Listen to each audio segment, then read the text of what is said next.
Bom dia. Para quem for bom dia, nosso boa tarde. Para quem for boa tarde, eu sou Patrício Máximos I, faço parte do Patriarcado dos Trabalhadores da MES das Américas e sou o arcebispo primaz também, e o metropolita do nosso patriarcado em relação ao Brasil. Vamos mudar um pouco os óculos. Permita-me entrar aqui na sua residência, também por essas redes sociais, para comentarmos um pouco a respeito da questão do seminário, né? E do debate que atinge a todos nós que fazemos parte deste patriarcado. Só um instantinho.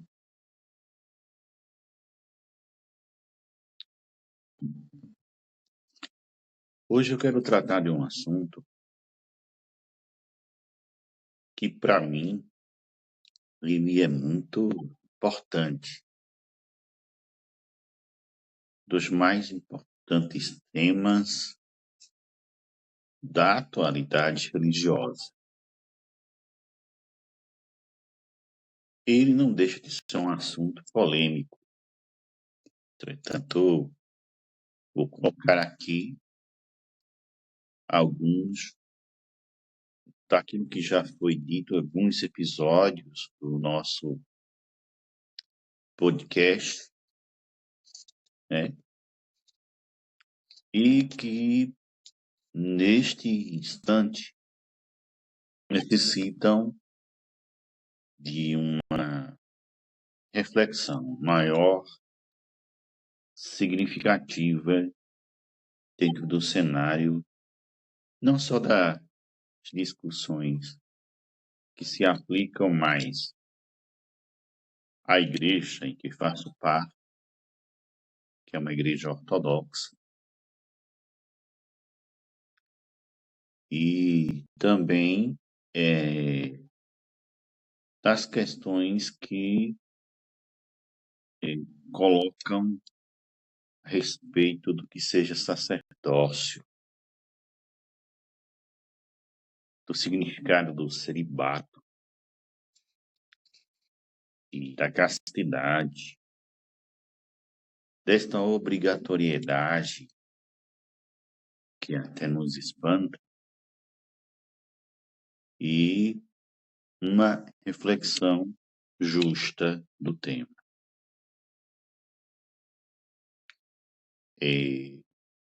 Nós estamos claros, né? Sabedores até do assunto, de quando essa temática surge. Nós sabemos que a Igreja Católica Romana, como todos sabem, ela não é e nunca foi a única igreja católica no mundo. Se você for observar bem o histórico da Igreja Católica, a história da Igreja toda, vocês percebem que, a partir do Concílio de Nicéia, no ano 325, já começam a surgir uma parte significativa do Oriente tendências religiosas que acabarão se tornando comunidades mais estruturadas, mais firmes, patriarcados, igrejas que não seguiram os ditames dos 7 primeiros concílios da igreja, chamada então indivisa, termo que nós usamos para designar uma época de que se baseou na proposta de uma igreja unificada, uma igreja unida, numa única igreja.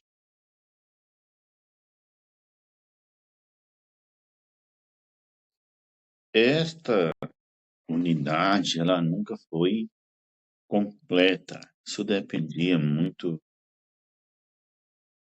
de um bispo e da influência que esse bispo tinha, ou teria, melhor dizendo,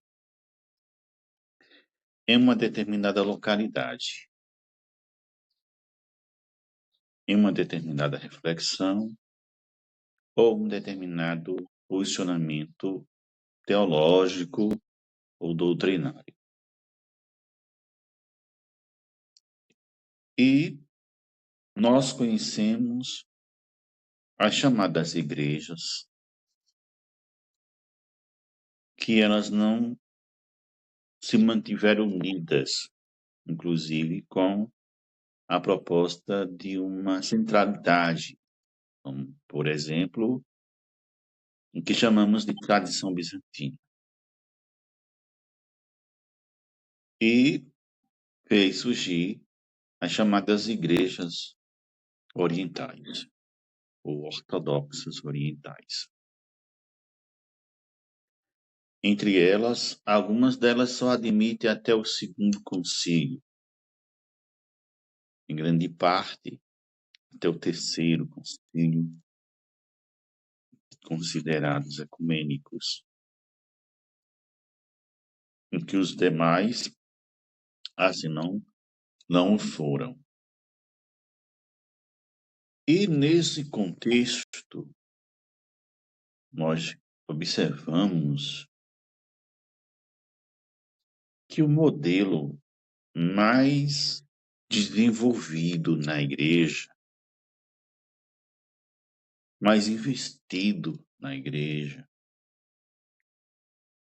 foi o modelo monástico.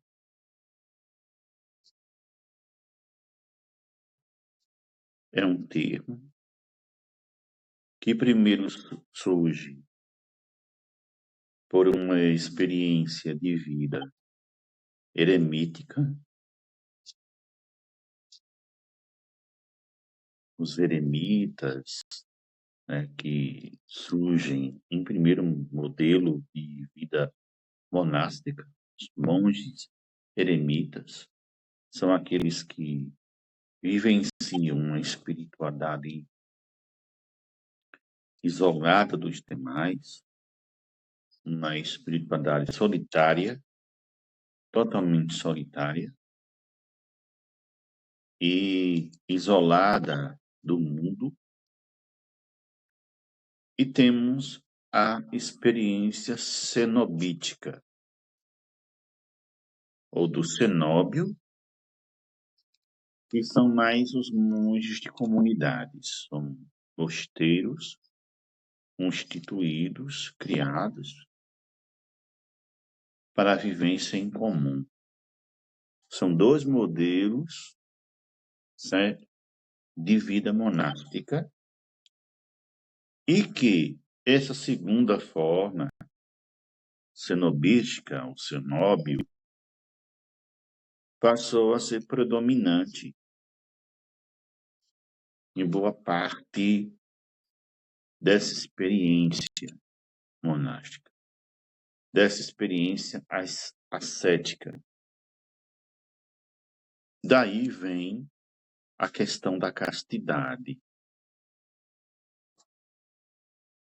a experiência do voto, né, e principalmente monástico, que dele incluía a questão da castidade. Por muitos anos, essa vida do cenóbio passou a ser determinante dentro da igreja, assim como começamos a perceber que ela foi tão determinante que passou a ser o pensamento teológico e doutrinário da igreja, é, inclusive também tanto no Oriente como no Ocidente. Essa, essa visão de que a formação de um padre, principalmente, era muito semelhante à formação de um monge do que o que nós encontramos hoje dentro da formação de quem quer viver uma vida secular, o chamado padre secular, o chamado padre que não tem vínculos com ordens religiosas ou que não fazem especificamente esses votos, esses juramentos, como nós os entendemos, como é o caso da castidade, como um voto, e também da obediência e da simplicidade que nós também denominamos por voto de pobreza. Essas ordens que passaram a se constituírem, inclusive a Ordem de São Bento e Núcia, que foram se constituindo, inclusive nessa parte mais ocidental, tá? Essa esfera mais latina, que se apegou ao pai Pacômio e aí conduziu a formação do clero, chamado clero religioso, ela passou a ser a parte pensante da igreja. E passou a influenciar as escolhas dos novos bispos, na ordenação dos novos padres, como também passou a influenciar na indicação e nas escolhas dos que nós conhecemos por papas romanos. É comum saber disso em todas as realidades estudadas quando diz respeito às questões do catolicismo, né? E esta forma monástica passou a ser tão forte na igreja que teve um papa chamado Gregório VII.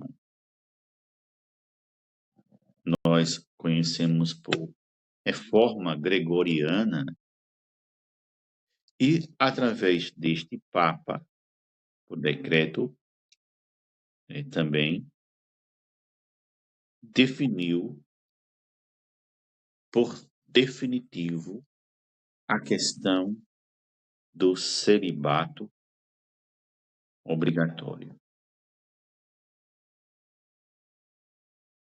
O celibato obrigatório, de fato, sem nenhuma dúvida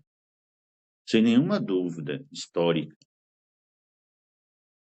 ela se fecha através deste Papa. Este Papa define. Digo isso naquilo que nós conhecemos. Até então, não havia uma definição concreta, tão objetiva, a partir de que nós tivemos sínodos, concílios locais, e nestes havia uma preocupação de instituir o celibato. As ordens religiosas, inclusive Gregório VII era um monge beneditino,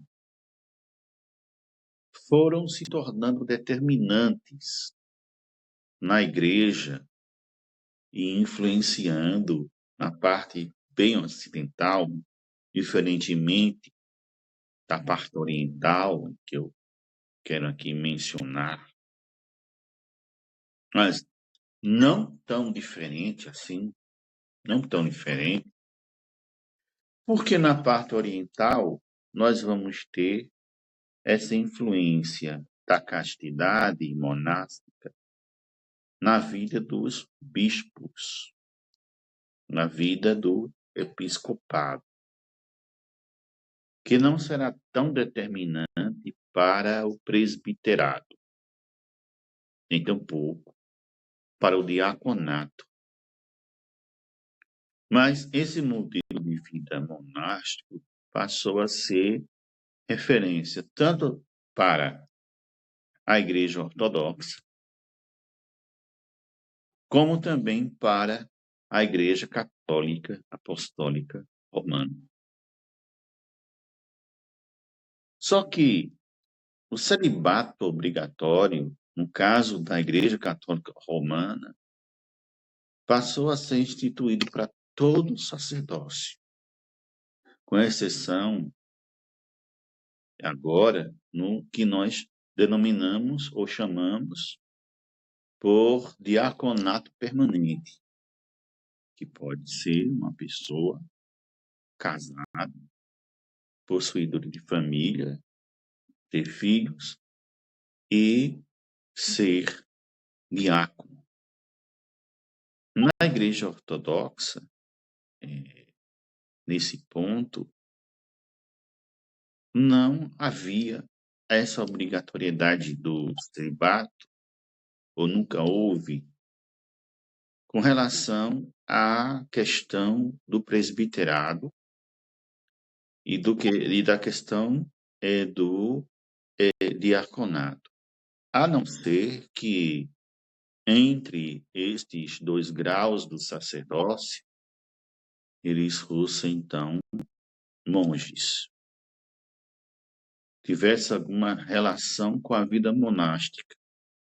Não tendo uma relação com a vida monástica, não seriam, então, obrigados, essencialmente, a conduzir-se pelo celibato, ou seja, pelo voto da castidade que tem sua origem nessa vida monástica, na verdade. Seja ela eremítica ou o eremita, seja também a vivência no cenobe.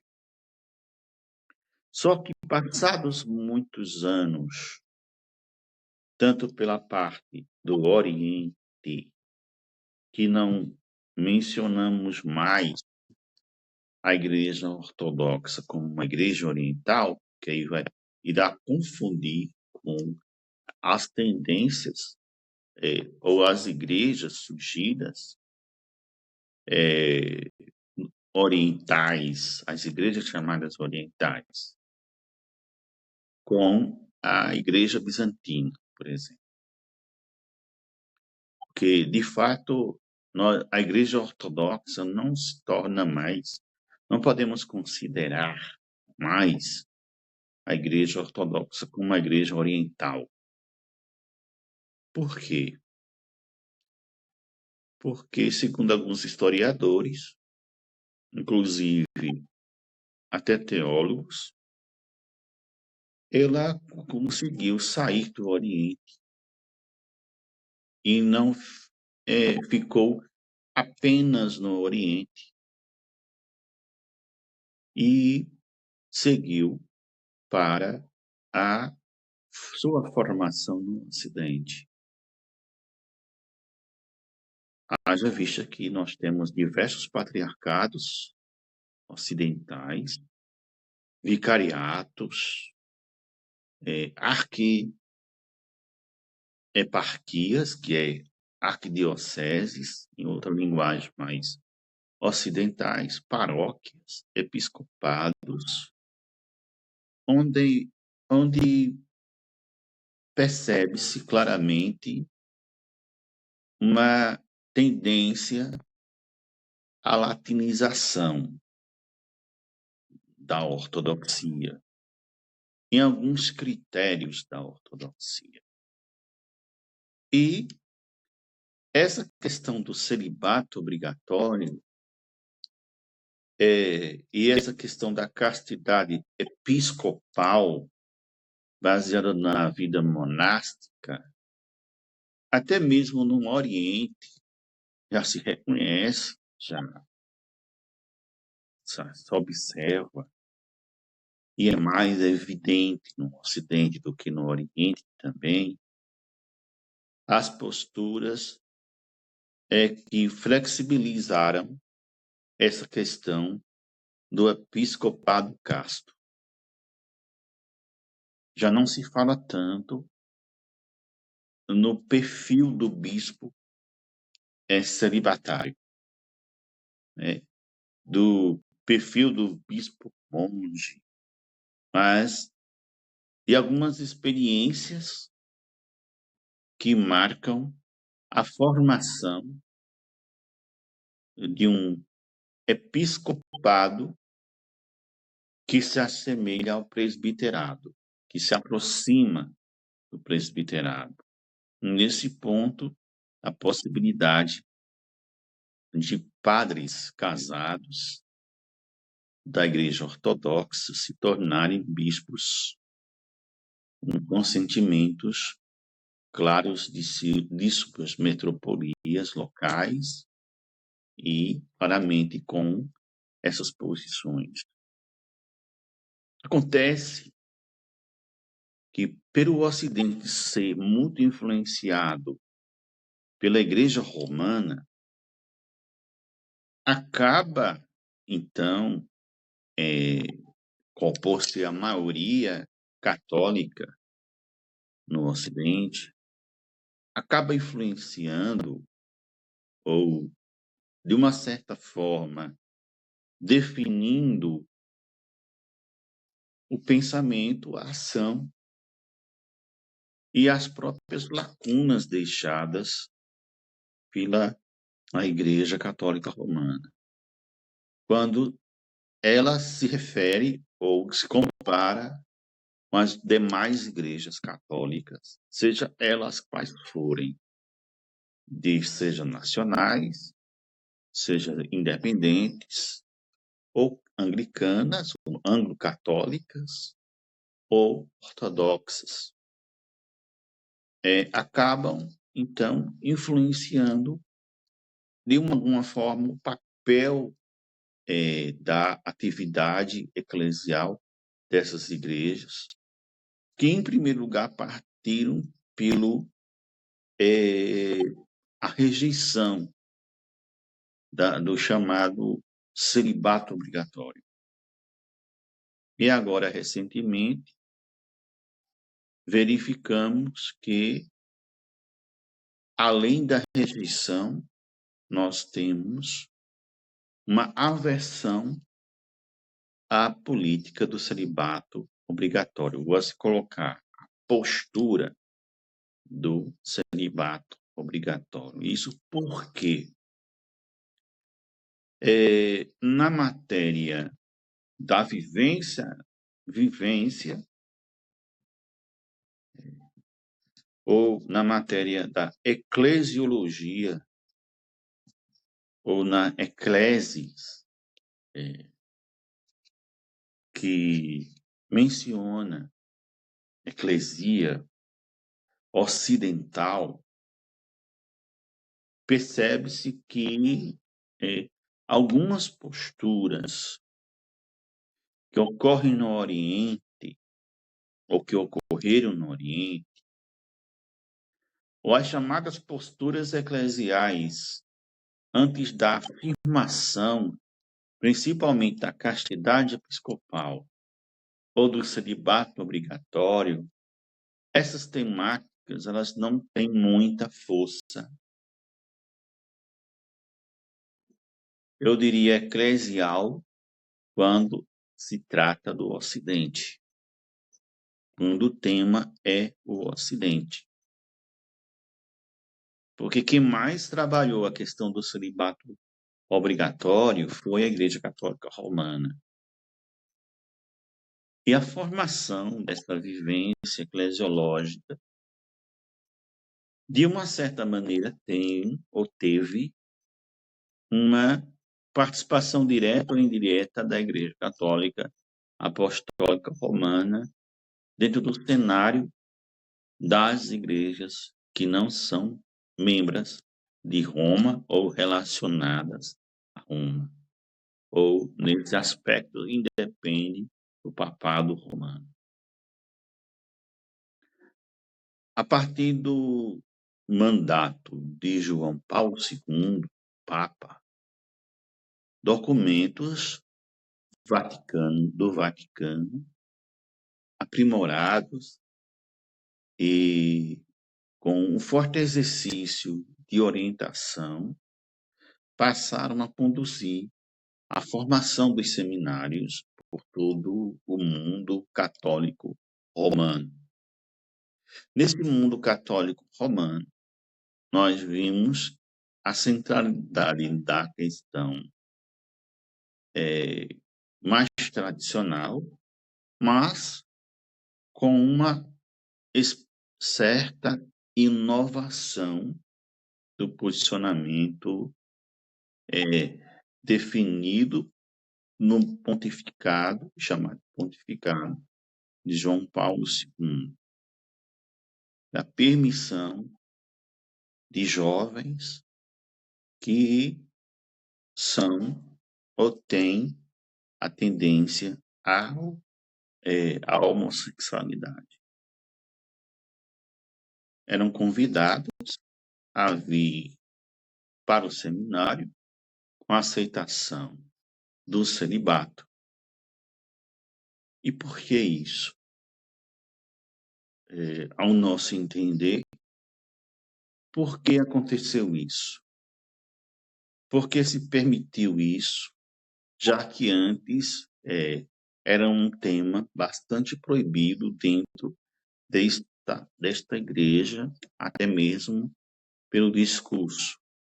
E o que isso tem a ver com as outras igrejas, que nada tem a ver com esse documento, que não tem a menor preocupação de seguir documento do Vaticano. E o que isso tem a ver? Acontece que,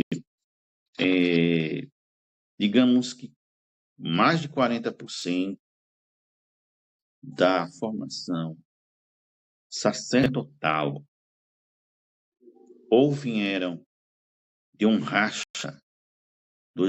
baseado em 1945, com a formação até anterior a isto, mas isso não nega o papel da Igreja Católica Apostólica Brasileira, dentro desse contexto, a formação desta igreja em 1945, que se dá oficialmente, ou uma chamada refundação da existência dessa igreja, mas que também que pessoas que vieram da Igreja Católica Romana, que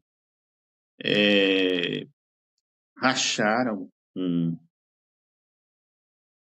o tipo de pensamento romano e formaram também o catolicismo nacional, o catolicismo independente e também influenciaram outras formas de catolicismo, principalmente o que aconteceu na América Latina. Esse formato de catolicismo estava bem enraizado dentro desse modelo gregoriano, do Gregório VII, de celibato obrigatório, ou pelo ponto de vista crítico, ou pelo ponto de vista de a questão de visão mesmo, visão que tende a ter um certo pequeno poder territorial de um definitivo ou um catolicismo menor, mas com essa característica de liberdade. Percebemos aqui que o tema foi, sim, colocado não só por Roma, mas com a questão das demais denominações católicas, um pouco influentes ou pouco estudados. Até que o modelo do seminário era um modelo parecido com o criado no método militar. Primeiro, na Idade Média, se baseou bastante na questão dos monastérios, dos monges, com um determinado rigor disciplinar, muito semelhante à vida de cavalaria. Bastante, a grande parte dos cavaleiros medievais, alguns deles, inclusive, foram para a vida religiosa, inclusive, posso aqui dizer, para a vida monástica. E esse método de ambiente fechado, de caracterização de que havia só a parte masculina, o ramo masculino de um lado e o ramo feminino do outro, e não se misturavam para não provocarem certa relação entre os dois, masculino e feminino. E eu digo isso dentro da parte sexual. A partir disso, esse modelo passou a ser o único modelo adotado não só pela Igreja Católica Romana, mas por demais modelos de outras igrejas cristãs também, inclusive até dentro do protestantismo. Havia essa formação de seminários masculinos ou femininos, com essa tendência grande de juntar homens num lugar, mulheres no outro.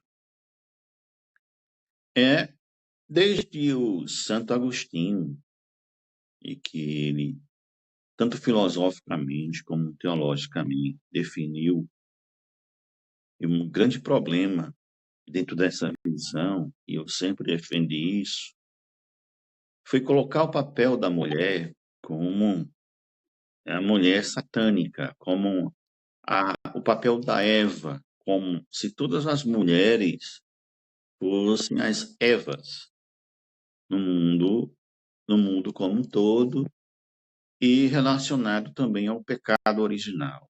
Então, o que mais defendeu essa ideia, essa satanização do papel da mulher, foi, infelizmente, o Santo Agostinho. E ele, com sua posição tanto teológica como filosófica, a igreja passou a definir isso como se fosse um modelo também para a vida do seminário. E essa vida do seminário passou a ser um referencial e com relação à questão da formação feminina dentro do contexto seminarista, no contexto dos homens.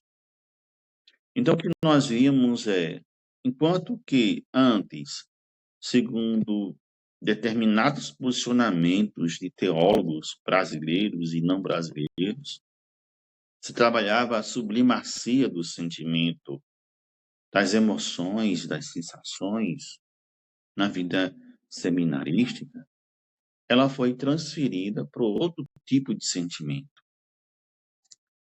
A partir de então, é fato que desde que isso foi projetado, não só pela essa tendência religiosa de condenar o sexo oposto, a relação do amor entre um homem e uma mulher, o matrimônio definido desde o livro do Gênesis, na Bíblia, como também o próprio sacramento sendo deturpado da maneira como foi ao longo desse tempo, a não permitir que os padres não se casassem.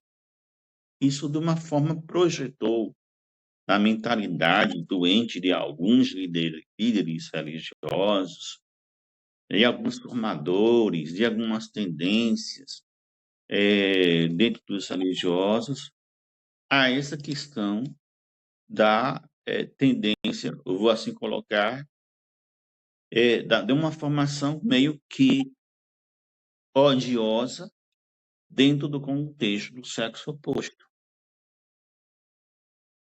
É interessante dizer isso porque, levando em consideração, o seminário passou pelo modelo fechado militarista, a ser uma tendência muito forte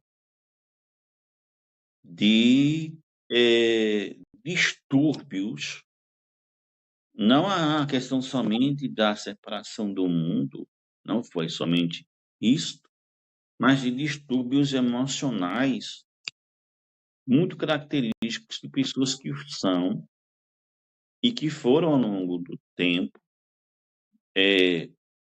violentadas sexualmente, violentadas moralmente, e eu digo isso sem nenhum medo, porque conheço muitas histórias, eu particularmente conheço muitas histórias de muitos rapazes, muitas moças, em que, em sua vivência seminarística ou de vida religiosa, foram violentamente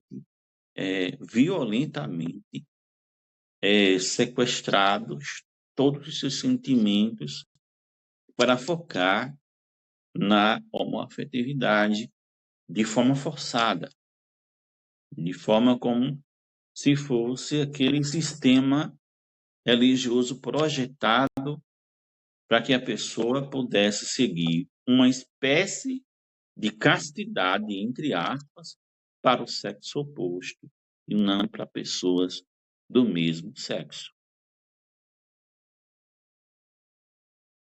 Infelizmente, esta orientação foi fundamental, ou foi fulminante, melhor dizendo, para muitas das experiências seminarísticas, muitas experiências religiosas não romanas, que não têm nada a ver com a Igreja Católica Romana, mas que foram projetadas por algum padre doente, psicologicamente, psiquiatra com patologias psiquiátricas, pessoas que montaram mosteiros, pessoas que montaram seminários, pessoas que montaram comunidades para desenvolver a prática homoafetiva puramente como um modelo de estrutura de formação, para satisfazer, sinceramente, os desejos sexuais daquele superior que determinava essa prática entre os seus formandos, ou entre ele, ou entre os seus formandos, ou somente com ele, ou somente para alguns que fazem parte desse tipo de formação. Não estou aqui colocando nenhuma condenação para quem é homossexual, seja do lado, para quem é do lado masculino ou feminino, dentro do contexto de mundo, independente da igreja. mas que, ao nosso ver, esse tipo de modelo projetado na igreja foi o modelo que foi desenvolvido muito fortemente no Ocidente.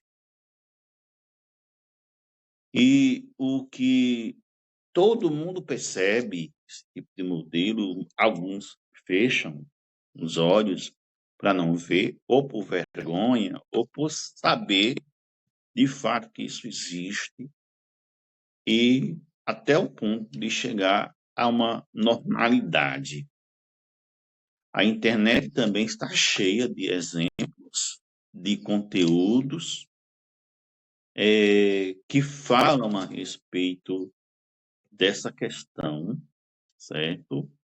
A questão da crise do seminário. O certo é que esse modelo militarista, disciplinativo e meio que machista que se estabeleceu no seminário, a formação seminarista, esse modelo está fadado ao fracasso. Tanto a Igreja Católica Romana, como as demais igrejas, não deveriam focar num modelo que não trouxe, dentro da expectativa do celibato, a verdadeira formação e a formação para o sacerdócio. Por essa razão é que o nosso patriarcado, também por essa razão, né, somente é a única razão, não instituiu seminários internos. Nossa igreja, ela prefere, para a formação dos padres, para a formação dos diáconos, os grupos de estudos, a formação externa, né, do que a formação interna. A formação interna cabe aos monges nos seus monastérios. Não é uma formação tipicamente para o sacerdócio. O maior erro cometido pela igreja é levar a formação sacerdotal para dentro de um aspecto único. Na verdade, não foi isto. A vida monástica, ela tem uma necessidade espiritual, digamos, carismática. É um carisma, é um dom. A castidade é um dom, não é uma obrigação, certo? Ela não se faz por regras, que o Ocidente tanto denomina com regras de conduta, moral, de comportamento ou de vida. A vida espiritual não está voltada a regras, mas a convicções, e elas vêm do coração. Elas não podem ser convicções puramente externas para a pessoa vivenciar. A pessoa que tem que sentir chamada para isso, vivenciar isso. E o que acontece é que a maior da realidade da vida monástica, ela não desapareceu. Ela não desapareceu. Mas ela tem a forte tendência de não ser mais aquele espaço de numerosas vocações como antes. É como se Deus estivesse assim dizendo para nós quem tem vocação e quem não tem. Quem deve ficar lá e quem não deve. Isso não depende de um superior, de uma abade em si. É um orientador. Mas não se fecha em torno somente dele. Ele é importante, figura importante. É um homem espiritual. E como tal, segue isto. Então, é muito diferente do que entendemos por celibato. celibato não é o voto de castidade. O celibato não é castidade. Castidade não vem por um decreto, por uma norma. Vem pela vontade própria de alguém que quer servir a Deus, exclusivamente a Deus, sem desmerecer sua natureza. Ele aceita isso convictamente, sem nenhum tipo de arrependimento. E se caso ele vier a não seguir a castidade, ele não está e nem pode ser colocado na parede e bombardeado como um grande pecador, aquele que violou um voto e por isso vai para o inferno. Como se foi feito durante muito tempo, alusivamente na figura da questão do relacionamento de alguns padres celibatários com envolvimento com algumas pessoas, algumas moças, por exemplo, algumas mulheres, né? Visto como um pecado que, infelizmente, a Igreja Romana ainda vê isso como um pecado. Então, estou aqui colocando para vocês algo que não foi nem tampouco proibido pelos próprios apóstolos de Jesus. O próprio Pedro, da qual vós chamam de Papa, o primeiro, ele tinha, então, sogra. Se ele, então, tinha sogra, ele, então, era casado. Muitos dos apóstolos de Jesus, que eram bispos, né, eram casados. E na história da igreja, muitos bispos foram casados. É nesse ponto que eu quero aqui dizer e mencionar a todos vocês. Celibato hoje não poderia ser uma lei, porque ele violou, de alguma maneira, a questão da castidade, o voto da castidade, que é um dom de Deus. Este dom não está relacionado com o sacerdócio. A vida monástica, os votos de pobreza, os votos de obediência não estão relacionados ao sacerdócio. Estão relacionados à vida religiosa. Este é um erro de tentar relacionar a comunidade religiosa, ou ordem, ou monastério, elas são comunidades de monges. E aí exercem a vocação para monge, não especificamente para o sacerdócio. Sabe por quê? Porque aí também estará a influência da tirania, das práticas de luxúria e os pecados da ambição, quando se tratam de sacerdócio ou episcopado. A maioria das crises que aconteceram na igreja, tanto hoje como antes, foram que fizeram essa relação.